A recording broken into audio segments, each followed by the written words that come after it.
Hola, ¿cómo están? Bienvenidos a un nuevo video tutorial de Java. Ante de todo, quiero pedirles perdón por los días que estuve ausente porque no pude subir videos. Ustedes ya saben que yo esto lo hago como puedo y cuando puedo. Intento mantener una cierta continuidad y no defraudar a nadie. E intento explicar todo lo que sé sobre el tema. Dicho esto, hoy vamos a ver cómo podemos comparar valores, pero básicamente lo que quiero es reforzar un poco algo que ya hablé, que era el paso por referencia y el paso por valor, que ustedes entendieran un poco mejor de qué va todo esto. Y para ello preparé este documento que le puse de nombre comparar, esta clase, y empieza, como vemos aquí, declarando entonces dos valores de tipo entero, i1 y i2, a los que le asigné el valor 128 a los dos. Si yo hago una comparación de igualdad, o sea, con el doble igual, ¿sí?, de estos dos valores, los dos contienen, recuerden que estos son datos de tipo primitivo, los datos de tipo primitivo lo que contienen es básicamente el valor, y estos datos se alojan en la memoria swap. Entonces estamos comparando 128 contra 128 y la respuesta es true. Si también pensáramos en un ejemplo donde yo comparo, por ejemplo, el valor 65 con el carácter A, como en ASCII 65 es el carácter A, entonces también me arrojaría true. Pero sabemos que los objetos son un tipo especial y que los objetos lo que tienen en la memoria swap, esto ya lo vemos en otro video, los objetos lo que guardan es la referencia. Y la referencia no es más que la dirección de memoria a donde realmente existe este objeto en otra parte de la memoria, que es la memoria heap. Entonces, si nosotros tenemos, por ejemplo, el objeto integer, integer es una clase envoltorio, se llama. Es una forma de declarar entonces un tipo de dato entero, pero no basado en un primitivo, sino que está basado en un objeto, en una clase. Entonces, el tipo de dato integer, que yo le puse de nombre iger1, tiene el dato 128, y iger2 tiene el dato también 128. Pero recuerden que esto es un objeto. Acá les puse, objetos guardan una referencia, dirección de memoria, al objeto real en la memoria heap. ¿Sí?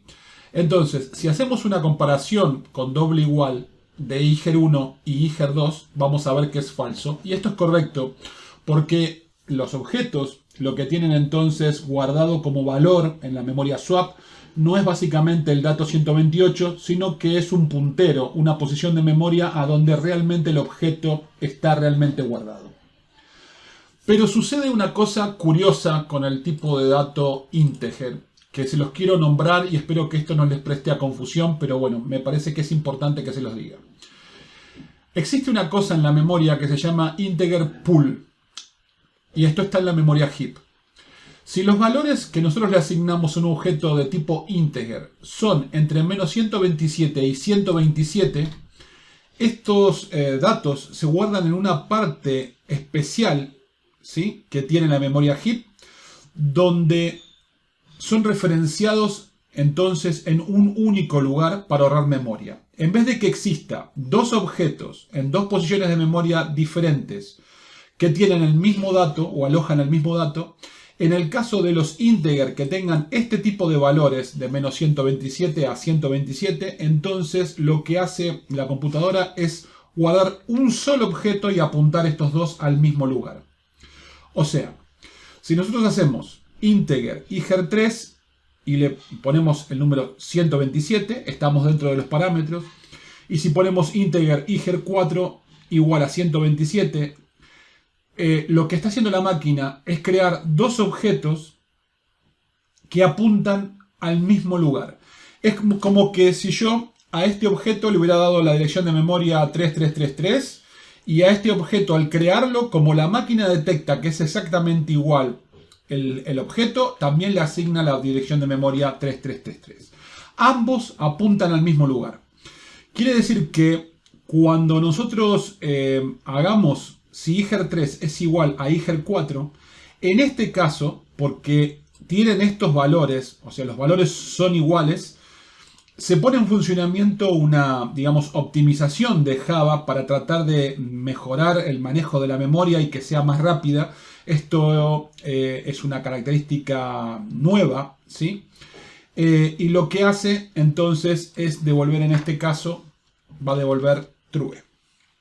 Ahora después lo vamos a ver. Si nosotros hiciéramos algo para romper esto, o sea, si nosotros quisiéramos romper este comportamiento, cosa que no es recomendable, para poder romper ese comportamiento o esa administración de la memoria en el pool, lo que podríamos hacer es usar entonces la palabra new integer, ¿sí? Y asignarle el valor.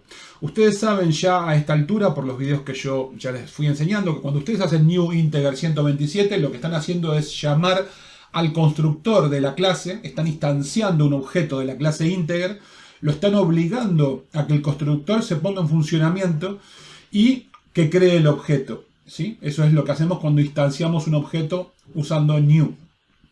Sin embargo, si se fijan acá, el programa, ¿sí? El IDE, nos tacha integer, aparece como tachado. Y esto que aparece tachado es básicamente porque entiende que esto está depreciado. O sea, que esto no deberíamos hacerlo. Que esto fue modificado, de hecho, en la versión 9 de Java para poder optimizar la memoria. Y que si yo estoy usando integer con un valor que está comprendido entre menos 127 y 127, no debería, ¿sí? No debería hacer esto de este modo como lo estoy haciendo.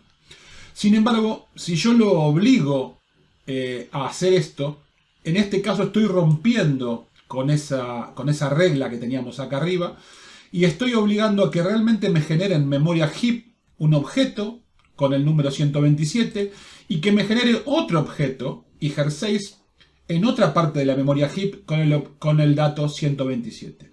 Y en este caso, si yo hiciera una comparación de iger5 y iger6, tendría que esto es falso. Porque las dos direcciones de memoria serían totalmente diferentes. O sea, iger5 tendría en este caso una dirección de memoria y iger6 otra. No sería más esto que teníamos aquí. Aparte de esto que les estoy mostrando aquí, o de este comportamiento que les estoy describiendo aquí, tenemos la posibilidad de valernos de un método, ¿sí? De un método que es valueOf para asignar un valor, ¿sí? A entonces la variable. Esto, como dije, está depreciado, ¿sí? Esto no se use. Si ustedes no le asignan un valor en forma directa, como veníamos haciendo acá, ¿sí? Esto sería en forma directa, y ustedes quisieran asignarle un valor, podrían hacerlo también con integer.value y pasarle el valor. Este valueOf es una característica que tiene el objeto, es un método que tiene el objeto que me permite que yo le asigne o le pase un valor entonces a iger7 y que le pase un valor a iger8. Voy a ampliar un poquito esto y les voy a mostrar aquí entonces los resultados. Fíjense, tenemos iger7 y iger8. Entonces, iger7 valueOf 127 y iger8 valueOf 127. Como resultado tengo true. O sea, me está diciendo que los dos, ¿sí? Los dos están guardando en memoria, ¿sí? Están guardando en la memoria la misma información. Y de hecho, si yo hago con equals, si yo acá uso equals, ¿sí? Que es otro método que tienen los objetos, y uso equals para comparar si un objeto es igual al otro objeto, van a ver que el resultado en este caso es true, ¿sí? Que los dos objetos comparten, ¿sí? Comparten entonces el mismo valor, ¿sí? El mismo valor. Ahora, si nos fijamos, acá tengo un ejemplo, pero en este caso el valor que les estoy pasando es 227. Ya no es un valor que esté comprendido en menos 127 y 127, o sea, ya está por encima de ese rango. Entonces, si nosotros asignamos de esta forma con valueOf, ¿sí? Y luego los comparamos, ¿sí? Cuando hacemos esta comparación de iger9 e iger0, iger9 e iger0, me dice que el resultado es falso, ¿sí?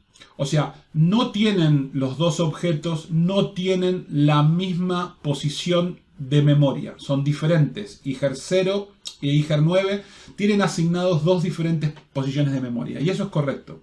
Pero cuando yo hago un equals de IGER 9 y IGER 0, este equals me devuelve true. Y me devuelve true porque lo que está haciendo el equals no es comparar las posiciones de memoria. Lo que está haciendo es comparar los datos, el value of, el dato que yo le asigné. Y el dato que le asigné en los dos casos es el mismo, es 227. Por eso me devuelve true. Ahora aquí abajo, si se fijan, yo aquí estoy haciendo algo. Fíjense que dice, en la línea que sigue, asigno la misma dirección de memoria a ambos objetos.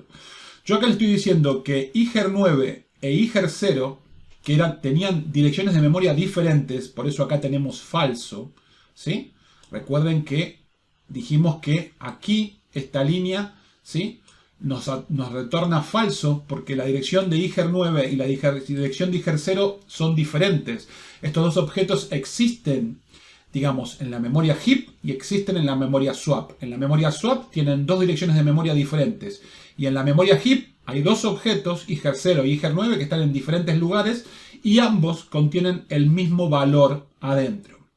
Entonces, si yo hago que IGER 9 es igual a IGER 0 o viceversa, IGER 0 es igual a IGER 9, con esta línea que estoy colocando acá, lo que le estoy diciendo es que ahora IGER 0, ¿sí?, tenga, ¿sí?, la misma dirección que IGER 9 y viceversa. O sea, los dos van a compartir la misma dirección de memoria.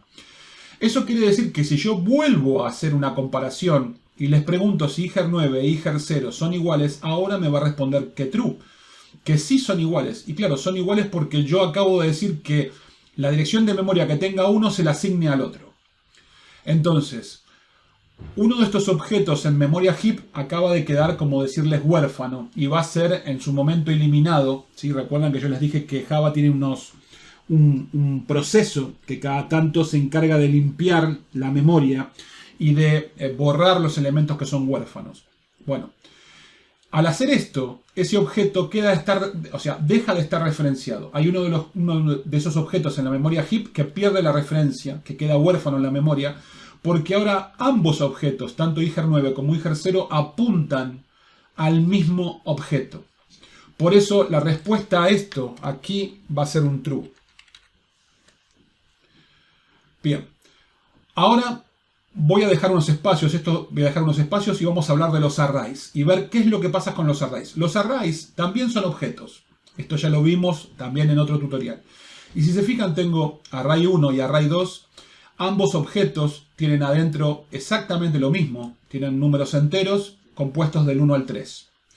Si yo quiero comparar, ¿sí?, el array 1 con el array 2, array 1 con array 2, lo que estoy haciendo acá es comparar ¿qué? Estoy comparando posiciones de memoria. Recuerden que los objetos guardan en la memoria swap la posición de memoria. Por consiguiente, esta comparación va a dar falso, porque son dos objetos completamente diferentes que apuntan a lugares diferentes. Así que es correcto que dé falso. Si uso equals, como habíamos usado antes equals, para ver si el array 1 es igual al array 2, y habíamos dicho que equals sirve para comparar valores, ustedes pueden pensar que lo que estamos comparando es esto y que debería dar true. Y no da true, porque no estamos comparando este tipo de dato, ¿sí? Para poder comparar si este dato, todo esto como un dato, es igual a todo esto como un dato, tenemos que usar la clase array. Yo no puedo usar array1.equals array2 porque esto me va a devolver falso. Este equals, ¿sí?, no me sirve para comparar si un array es igual al otro array, en este caso, ¿sí? Lo que podemos hacer, ¿sí?, es comparar los valores que aloja el array. Yo podría comparar, por ejemplo, que si este dato que está acá es igual a este dato que está acá. Eso sí lo podría hacer con equals. Pero para hacerlo no lo puedo hacer básicamente con un entero. Tengo que valerme entonces de un integer. Esto funciona si yo digo valor 1. Vean que aquí valor 1 está haciendo referencia al array 1 en la posición 1. O sea, array 1 en la posición 1. Esta es la posición 0, esta es la posición 1. La posición 1 tiene el número 2. ¿Sí? Y le estoy diciendo que el valor 2 es igual al array 2 en la posición 1, array 2 en la posición 1. Entonces, los dos objetos en las posiciones que yo les estoy pasando acá, ¿sí? Los dos tienen el número 2.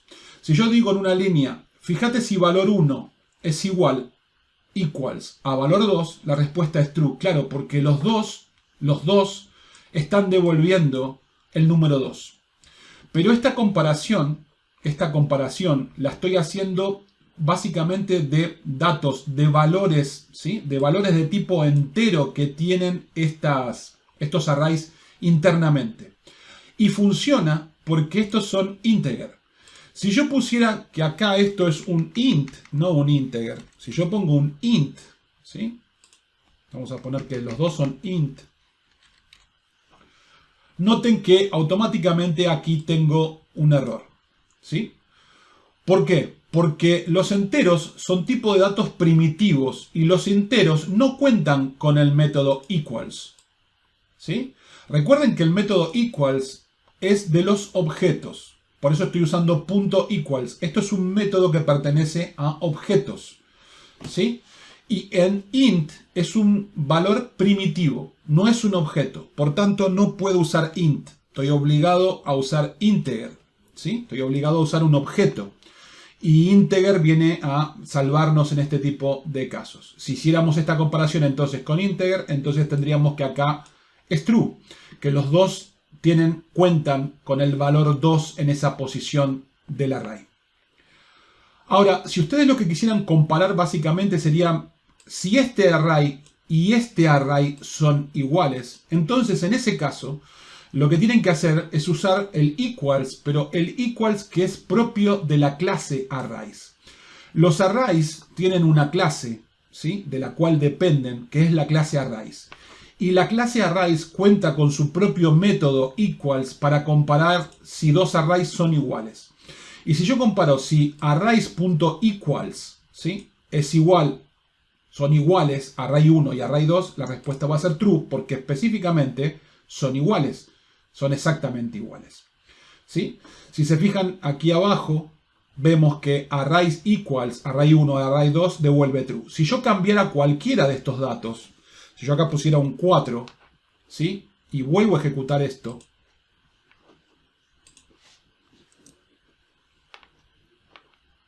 van a ver que ahora me dice que es falso. No son iguales. Ya no son iguales, ¿sí?